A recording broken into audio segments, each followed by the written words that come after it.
Okay, hello student, स्वागत है आपका सबका हमारे इस नए लेक्चर के अंदर।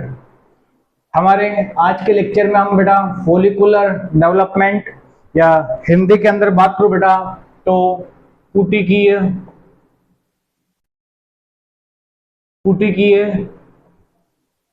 परिवर्धन, इसके बारे में आज हमको पढ़ना है।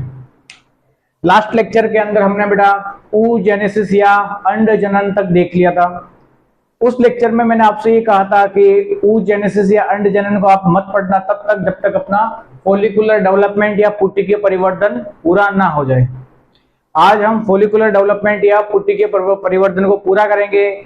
इसके होने के बाद बेटा मेरी रिक्वेस्ट रहेगी आप एनसीईआरटी को रीड करना, आपको एक एक लाइन की फील आ जाएगी।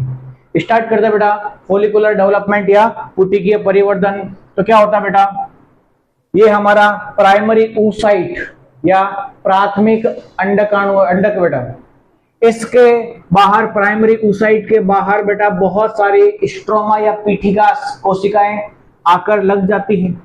इसको हम बोलते हैं प्राइमोडियल फॉलिकल या प्राक पुटिका। ध्यान रखना बेटा, प्राइमरी फॉलिकल के बाहर ओवेरी की जो कोशिकाएं थी, ओवेरी की जो सेल्स थी, इसको हम स्ट्रोमल सेल या पीठिका कोशिकाएं बोलते हैं। ये स्ट्रोमल सेल या पीठिका कोशिकाएं इस प्राइमरी oocyte के चारों ओर ऐसे आकर अरेंज हो जाती है। इससे जो स्ट्रक्चर बनता है इसको हम बोलते हैं प्राइमोडियल फॉलिकल या प्राथमिक पुटक। अब ऐसी बहुत सारी कोशिकाओं की बहुत सारी लेयर बन जाती है। जब लेयर बन जाती तो ये स्ट्रक्चर कुछ ऐसा दिखाई देता हमको। इसको हम बोलते हैं बेटा प्राथमिक पुटक या प्राइमरी फॉलिकल। ध्यान रखना बेटा, यहाँ पर जो ऐसे लेयर बन रही है इस लेयर को हम बोलते हैं ग्रेनुलोसा लेयर। हिंदी में भी ग्रेनुलोसा लेयर ही है बेटा, इंग्लिश में भी यही है। और इसकी जो सेल्स होती है इस सेल्स को हम बोलते हैं ग्रेनुलोसा सेल्स। ये हमारा स्ट्रक्चर जो बना है बेटा ये प्राथमिक पुटक है। अब इस प्राथमिक पुटक के बाहर एक और लेयर बनने लग जाएगी जो कि यहाँ दिख रही है बेटा, एक और लेयर बनने लग जाएगी और इस लेयर को हम बोलते हैं थीका लेयर या प्रवारक परत। ध्यान रखना, मैंने ये नहीं बोला कि लेयर बन चुकी है, मैंने बोला लेयर बनने लग जाएगी, लेयर बनना शुरू हो जाएगी। थीका लेयर यहाँ बनना शुरू हो जाती है या प्रवारक परत यहाँ बनना शुरू हो जाती है। इस कंडीशन में इसको हम बोलते हैं बेटा सेकेंडरी या द्वितीयक फॉलिकल या पुटक। ध्यान रखना, सेकेंडरी फॉलिकल के अंदर थीका लेयर बनी नहीं है, बनना शुरू हुई है।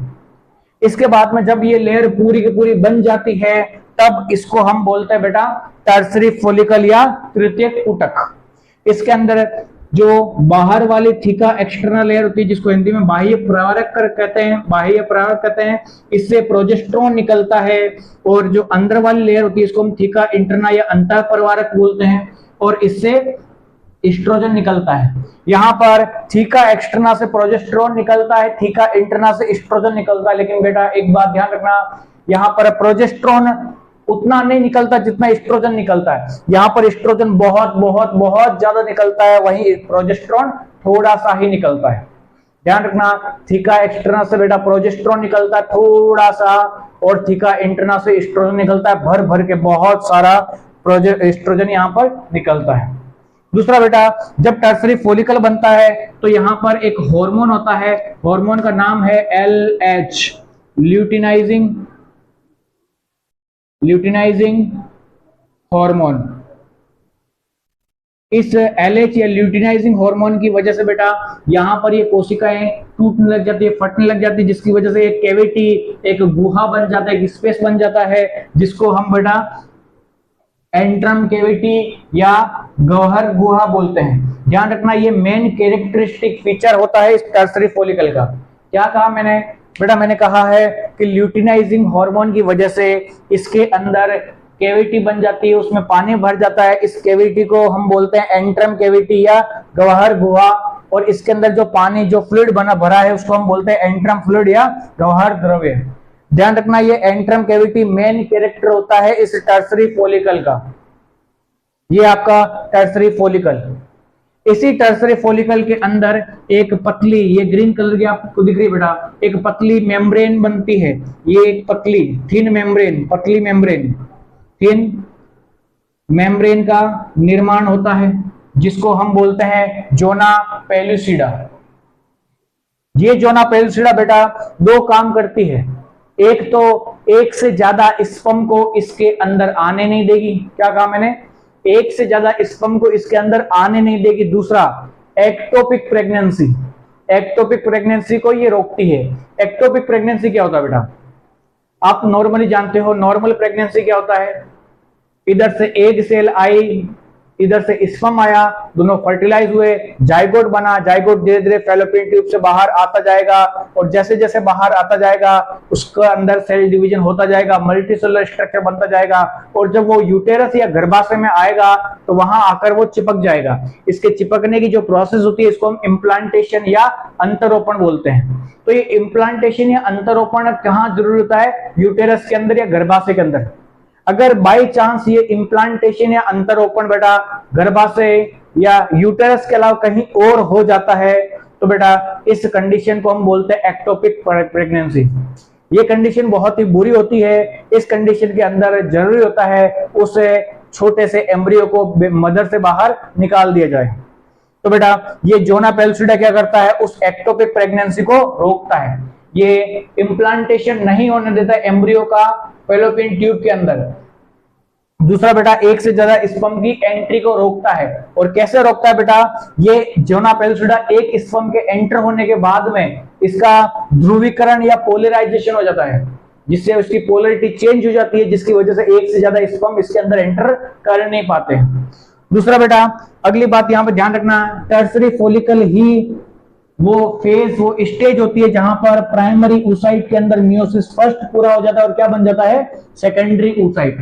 ये लाइन घनी इंपॉर्टेंट है बेटा, बहुत इंपॉर्टेंट है। यहाँ पर प्राइमरी oocyte के अंदर मियोसिस फर्स्ट हो जाएगा और क्या बन जाएगा यहाँ पर? Secondary oocyte। ये ओवरऑल हमारा टर्सरी फॉलिकल है। इसके बाद में बेटा LH हार्मोन, ल्यूटिनाइजिंग हार्मोन बढ़ता जाता है, बढ़ता जाता है, बढ़ता जाता है। इसकी वजह से यहाँ पर पानी भी बढ़ता जाता है, बढ़ता जाता है और ये एंट्रम कैविटी इतनी बड़ी हो जाती है। अब जो स्ट्रक्चर बनेगा इसको हम मैच्योर या परिपक्व फॉलिकल बोलेंगे या फिर इसका दूसरा नाम बेटा ग्राफियन फॉलिकल। यहाँ पर ग्राफियन साइंटिस्ट के नाम के हिसाब से बताया गया है, ग्राफियन फॉलिकल। इसके बाद में बेटा ओके बेटा मैं उम्मीद करता हूं कि ग्राफियन फॉलिकल तक आपने नोट डाउन कर लिया है। अब इसके बाद में चलते आगे।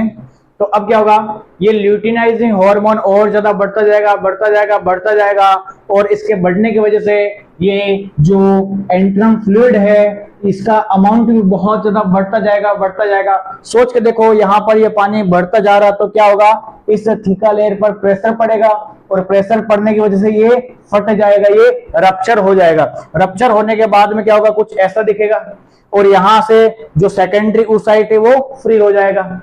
अब क्या होगा बेटा? सेकेंडरी oocyte का ओवुलेशन या अंडोत्सर्ग हो जाएगा और वो कहां पहुंच जाएगा? फैलोपियन ट्यूब में। पीछे बचा हुआ जो पार्ट होगा उसके अंदर ब्लड वेसल्स, खून की नसें बेटा धस जाएगी और अंदर खून जम जाएगा, ब्लड क्लॉट हो जाएगा। ब्लड क्लॉट होने की वजह से ये पूरा पूरा लाल कलर का स्ट्रक्चर दिखेगा जिसको हम बोलते हैं बेटा कॉर्पस हेमेरेंजिकम। हिंदी मीडियम वाले इसको ऐसे ही याद रखना क्योंकि आपकी एनसीईआरटी के अंदर ये टर्म दिया हुआ नहीं है। इसके बाद बेटा क्या होगा? ये कन्वर्ट हो जाता है एक स्ट्रक्चर के अंदर जिसको हम बोलते हैं कॉर्पस ल्यूटियम या पित्तपिंडक। ये कॉर्पस ल्यूटियम जो होता है ये भर भर के प्रोजेस्टेरोन और थोड़ा सा एस्ट्रोजन निकालता है। इस कॉर्पस ल्यूटियम को मेंटेन कौन करता है बेटा? इसको मेंटेन करता है बेटा ल्यूटिनाइजिंग हार्मोन। ल्यूटिनाइजिंग हार्मोन जो होता है इसको मेंटेन करता है, इसको बनाए रखता है। लेकिन प्रॉब्लम कहां आती है? जब भर भर के प्रोजेस्टेरोन और थोड़ा सा एस्ट्रोजन निकलता है तो ये नेगेटिव फीडबैक भेजता है बेटा, ये नेगेटिव फीडबैक भेजता है GnRH को। इसकी वजह से GnRH कम हो जाता है। सोच के देखो GnRH कम तो LH कम।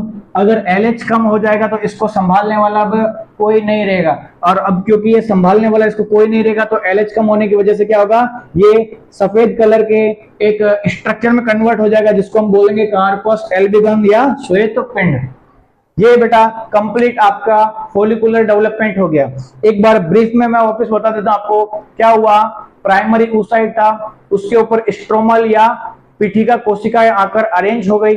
अरेंज होने के बाद में उस कोशिकाओं की बहुत सारे लेयर बन गई, इसको हम बोल देंगे प्राइमरी oocyte। इस प्राइमरी oocyte के बाहर जब थीका लेयर बनना शुरू हो जाएगी तो इसको हम बोल देंगे सेकेंडरी oocyte। इस सेकेंडरी oocyte के अंदर बेटा जब एंट्रम कैविटी बनने लग जाएगी, एंट्रम फ्लूइड आ जाएगा, थीका लेयर कंप्लीट बन जाएगी, तो अब जो स्ट्रक्चर बनेगा इसको हम बोलेंगे टर्सरी फॉलिकल। इसी टर्सरी फॉलिकल के टाइम बेटा प्राइमरी oocyte में मियोसिस फर्स्ट कंप्लीट होता है और वो कन्वर्ट हो जाता है सेकेंडरी oocyte के अंदर। अब क्या होगा बेटा, इस फ्लूइड का अमाउंट बढ़ता जाएगा, जिसकी वजह से ऐसा स्ट्रक्चर दिखेगा जिसको हम बोलेंगे मैच्योर या ग्राफिन फॉलिकल। अब इस ग्राफिन फॉलिकल के अंदर और LH का अमाउंट बढ़ता जा रहा है, जिसकी वजह से ये यहाँ पर इस वॉल पर प्रेशर पड़ेगा, जिसकी वजह से ये फट जाएगा, फटने की वजह से ऐसा कुछ स्ट्रक्चर दिखेगा और सेकेंडरी oocyte फ्री हो जाएगा। ये सेकेंडरी oocyte ओवुलेशन या अंडोत्सर्ग के थ्रू क्या होगा बेटा, ओवरी से बाहर निकलकर फेलोपियन ट्यूब के अंदर चला जाएगा। अब इसके अंदर ब्लड वेसल्स या खून की नसें धंस जाएगी, जिसकी वजह से यहाँ पे ब्लड क्लॉट बन जाएगा, जिसकी वजह से ये लाल कलर का स्ट्रक्चर बनता है जिसको हम बोलते हैं कॉर्पस हिमेरेंजिकम। आपको ध्यान रखना है बेटा, कॉर्पस हिमेरेंजिकम भले आपके एनसीईआरटी के अंदर नहीं दिया हुआ है। अब कॉर्पस हिमेरेंजिकम बेटा ये कॉर्पस ल्यूटियम जैसे पीले कलर के स्ट्रक्चर के अंदर कन्वर्ट हो जाता है, जो कि भर भर के प्रोजेस्टेरोन और थोड़ा सा एस्ट्रोजन निकालता है।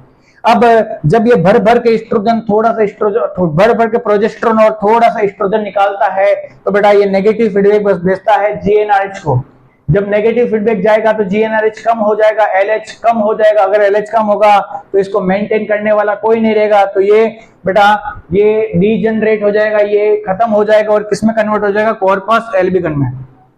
ध्यान रखना, इसका डीजनरेशन या इसका खत्म होना शुरू होता है मेंस्ट्रुअल साइकिल या मासिक चक्र के 23वें दिन और पूरा पूरा खत्म हो जाता है बेटा, मतलब पित्तपिंडक बन जाता है या कॉर्पस एल्बिगन बन जाता है 28वें दिन। ये आपका कंप्लीट बेटा फॉलिकुलर डेवलपमेंट। इसके बाद में नेक्स्ट लेक्चर में हम बात करेंगे बेटा आपके मेंस्ट्रुअल साइकिल की। मैं एक बात बता देना चाहूंगा, मेंस्ट्रुअल साइकिल बहुत ज्यादा टिपिकल बहुत टफ टॉपिक है, लेकिन मैं इंश्योर करता हूं आप मेरे पढ़ाने के बाद में आपको सबसे इजी टॉपिक लगेगा। बस कंडीशन एक है, पूरा का पूरा ओवुलेशन और फॉलिकुलर डेवलपमेंट आपको बहुत अच्छे से पता होना चाहिए। अगर आपको ओवुलेशन और फॉलिकुलर डेवलपमेंट आपको बहुत अच्छे से आएगा तो बेटा मेंस्ट्रुअल साइकिल आपकी टिप्स पे करना मेरा काम है। आज के लिए इतना ही, थैंक यू।